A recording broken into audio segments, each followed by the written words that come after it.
يحتسب مجرد لمس الكرة لليد، لأنه حالة جسد اللاعب تكون طبيعية وبلا قصد. الكرة العرضية رأسية في الجول، رأسية أسمرانية تعانق الشباب في ثنائية أهلاوية عن طريق عن الطريق القادم من الخلف.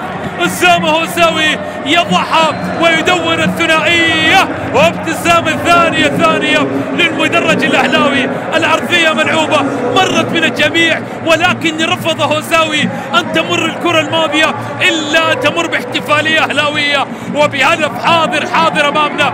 كرة وين في المرمى، معانقة للشباك للاعب عانق المتعة هذا العام وعانق التألق هذا العام، أسامة هوساوي.